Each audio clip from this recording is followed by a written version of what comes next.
Robespierre adalah salah seorang tokoh paling terkenal dalam revolusi Perancis, di mana dia pernah mengatakan tentang kebenciannya terhadap Raja Louis XVI. Raja harus mati agar negaranya dapat hidup, dan menghukum para penindas umat manusia adalah grasi, memaafkan mereka adalah kekejaman.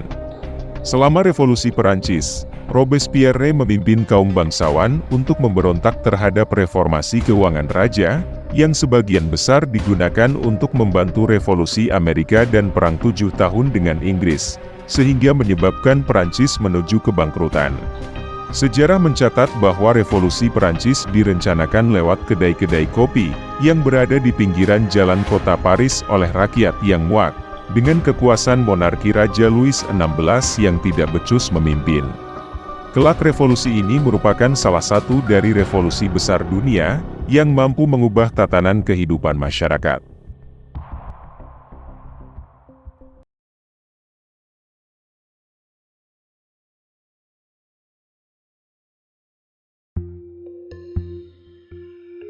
Tokoh revolusi Perancis yang kerap dipanggil Voltaire, konon katanya selalu menghabiskan 40 cangkir kopi yang dicampur dengan coklat setiap harinya. Voltaire sangat menyukai minuman kopi dan dia melakukan itu untuk mendapatkan ide-ide pencerahan yang kelak menjadi dasar revolusi Perancis, meskipun dia sudah tiada. Kedai kopi Le Procoplah, yang ada di pinggir jalan kota Paris menjadi saksinya. Bisa dikatakan tanpa Voltaire, Paris belum tentu segemintang sekarang. Selama periode revolusi Perancis, banyak kedai kopi di Paris yang menjadi pusat aktivitas intelektual dan politik. Kedai kopi seperti Le Procop, Café de Foy dan Café de la Régence menjadi tempat berkumpulnya tokoh-tokoh terkemuka, termasuk para jurnalis, penulis, politisi dan anggota kelompok radikal. Seperti nama-nama tokoh Voltaire, Danton, Robespierre, Bonaparte, Rousseau, Diderot, Benjamin Franklin dan Thomas Jefferson. Mereka bukanlah sembarang orang yang berbuih-buih, berbual kosong di kedai kopi dari pagi hingga petang. Mereka punya ilmu setinggi tegak, fasih bercakap pasal filosofi, hak-hak pribadi dan kegelisahan akan monarki. Hampir secara serentak, semua tokoh pemicu revolusi berkumpul dan berdiskusi di kedai kopi lewat tengah malam. Kedai kopi perdana di Eropa, seperti Le Procop didirikan oleh seorang warga Italia bernama Francesco Procopio, di Paris pada tahun 1686. Kedai ini memiliki peran penting dalam menciptakan lingkungan sosial yang mendukung pertemuan, diskusi dan pertukaran ide, dalam membentuk opini publik dan mempengaruhi semangat revolusioner di kalangan masyarakat. Sementara itu di Inggris pada abad ke-17, kedai-kedai kopi di sana dikenal dengan sebutan Penny University. Sebab hanya dengan membeli kopi seharga beberapa penny, orang-orang bisa nyaman duduk, bersosialisasi dan terutama berdiskusi dengan orang-orang pintar, tentang masalah-masalah aktual terkait politik, ekonomi, sosial hingga agama. Salah satu tokoh terkenal adalah Voltaire, yang lahir pada 21 November 1694 di Paris, Prancis, di mana dia pernah belajar di jurusan ilmu hukum, sebelum akhirnya memilih drop out. Voltaire memilih jalan hidupnya sendiri sebagai seorang filsuf, yang telah banyak melahirkan berbagai karya tulis yang selalu kritis dan tajam. Tema utama yang selalu dia tulis adalah tentang kebebasan sipil, hak asasi manusia, hingga soal kebebasan dalam beragama. Bahkan banyak elit-elit bangsawan dan pemerintah Perancis, pada masanya dibuat panas telinga oleh Voltaire. Sehingga membuatnya mendapat ancaman, pengusiran bahkan ditahan di penjara Bastille, yang merupakan penjara terseram di Perancis pada masanya. Pengaruh Voltaire sangat besar dalam mendorong terjadinya pembaharuan di Perancis, terutama pemikirannya tentang politik dan agama yang sangat kritis. Maka tak mengherankan bila pemikirannya menjadi dasar dan bahan bakar dari meletusnya revolusi Perancis tahun 1789. Di dalam kedai kopi yang tidak begitu luas itu, Voltaire menemukan efek kopi yang cukup penting untuk merangsang intelektualnya. Konon ada yang mengatakan bahwa Voltaire telah mengkonsumsi kopi mulai pukul 5 pagi hingga menjelang dirinya tidur. Kritik Voltaire terhadap monarki Prancis, pembelaannya terhadap reformasi sosial dan politik, serangannya terhadap gereja Katolik dan perannya dalam masyarakat, serta promosinya terhadap akal, ilmu pengetahuan dan kebebasan individu. Semuanya berkontribusi pada iklim intelektual, yang pada akhirnya mengarah pada revolusi Perancis. Tulisan-tulisannya, termasuk karya-karya seperti Candide dan berbagai esai serta suratnya, menantang tatanan sosial dan politik yang ada, hingga menginspirasi generasi pemikir dan revolusioner. Dia adalah tokoh kunci dalam gerakan intelektual, yang meletakkan dasar bagi revolusi Perancis. Meskipun Voltaire tidak memainkan peran langsung dalam revolusi itu, ia meninggal pada tahun 1778, lebih dari satu dekade sebelum revolusi dimulai. Suatu hari di bulan Mei 1789, Robespierre tak bisa pulang ke Arras dan tertahan di Paris. Merasa terpanggil untuk menjadi bagian dari penggerak sejarah, Robespierre mendirikan klub politik Jacobin untuk mempropagandakan gagasan-gagasan republikan dan anti-monarki. Pada tahun 1789 utang Perancis menumpuk, setelah menyokong revolusi Amerika dan bertahun-tahun menopang gaya hidup Kanjeng Ratu Marie Antoinette, beserta sanggul 1 meternya itu. Tatkala tersebar kabar bahwa Louis XVI akan kabur dari Perancis, kaum Jacobin segera mengorganisasi pemberontakan massa. Rakyat Paris bangkit dan menyerbu penjara Bastille yang menjadi simbol represi politik. Momen yang kelak secara simbolik dikenang sebagai awal revolusi Perancis itu, berlanjut dengan penghapusan hak-hak feodal dan pengesahan deklarasi hak-hak manusia dan warga negara pada Agustus 1789. Revolusi Perancis yang sukses mengobrak-abrik, menginjak tatanan feodal dan menghantui seluruh istana Eropa, telah meluncurkan karir politik sejumlah anak muda, di antaranya Georges Danton, Jacques Hebert, Camille Desmoulins, dan Maximilien Robespierre. Mereka percaya masyarakat feodal telah membelenggu dan merusak keluhuran jiwa manusia. Mereka yakin kebebasan umat manusia yang mereka perjuangkan akan sia-sia tanpa perubahan struktur politik, seperti halnya kelak kaum komunis percaya bahwa mustahil umat manusia memperoleh kemerdekaan sejati jika tatanan ekonomi kapitalis tak disingkirkan.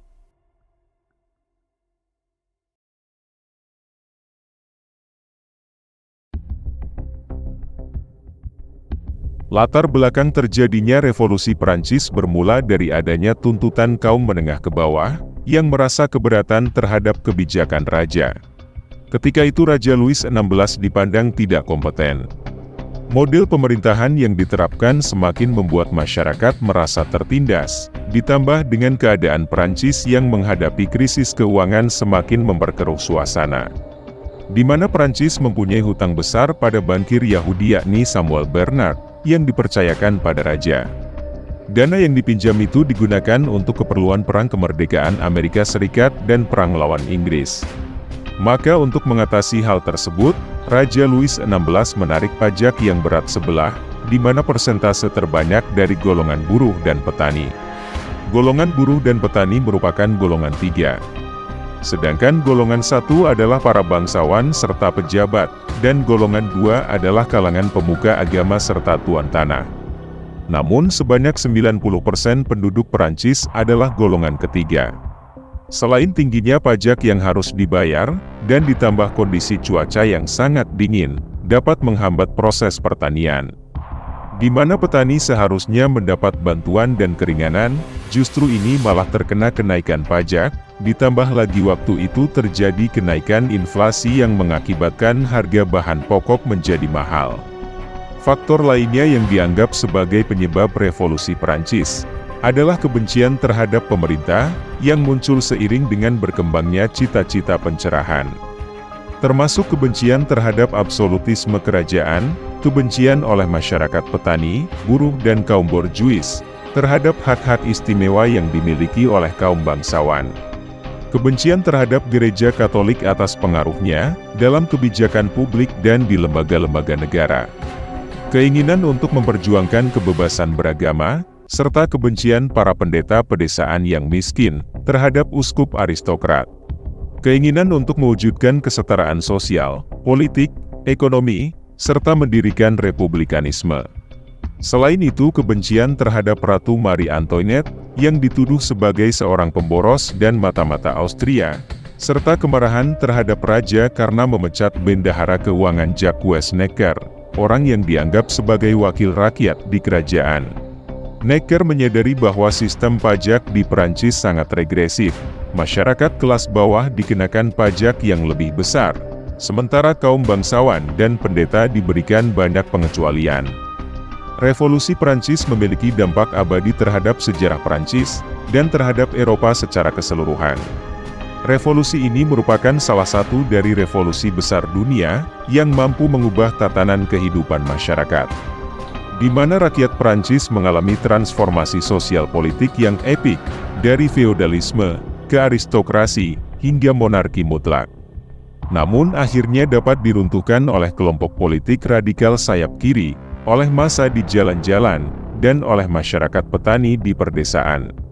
Ide-ide lama yang berhubungan dengan tradisi dan hierarki monarki, aristokrat dan gereja Katolik, digulingkan secara tiba-tiba. Lalu digantikan oleh prinsip-prinsip baru seperti liberté, égalité dan fraternité, yang berarti kebebasan, persamaan dan persaudaraan.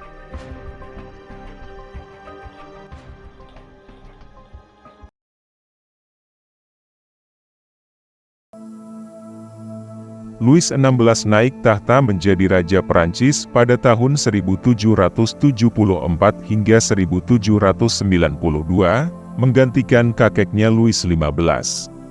Namun kekuasaannya dihentikan dan dia ditangkap pada Revolusi 10 Agustus, yang akhirnya dia dihukum dengan guillotine untuk dakwaan pengkhianatan pada 21 Januari 1793. Louis XVI awalnya dicintai oleh rakyat, namun ketidakcakapannya dalam memerintah membuat Prancis terpuruk, di mana pengangguran merajalela, panen gagal, harga roti dan pangan selangit, sehingga rakyatnya pun berbalik membencinya. Dan pada pukul 10.22, dengan satu hentakan pisau besar, kepalanya terpisah dari raga. Salah satu petugas mengambil kepala Louis XVI, dan menunjukkannya ke kerumunan massa. Hingga suara pekikan ribuan orang menyusul gaduh, "Vive la nation, vive la république."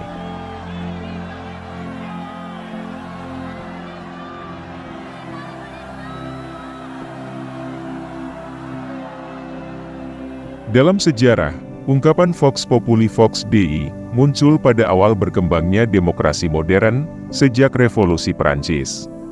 Semboyan ini sebetulnya hendak melawan semboyan klasik, Vox Rei Vox Dei, suara raja adalah suara Tuhan. Semboyan ini merupakan prinsip dasar teokrasi dari bentuk pemerintahan monarki, di mana raja mendapatkan legitimasi dari klaimnya bahwa dia adalah wakil Tuhan di bumi. Dia tidak dipilih rakyat, tetapi diurapi Tuhan, dan kekuasaannya diwariskan secara turun-temurun kepada keturunannya berdasarkan klaim itu. Karena itu, raja tidak pernah bertanggung jawab terhadap rakyat, tetapi terhadap Tuhan. Namun pada praktiknya, kekuasaan raja itu absolut dan sewenang-wenang sehingga memunculkan protes dan revolusi dari rakyat. Raja beserta keluarganya dibunuh, dan pada titik ini kedaulatan rakyat betul-betul terwujud. Akhirnya cita-cita rakyat Perancis terwujud, di mana sebuah negara republik didirikan pada bulan Desember 1792.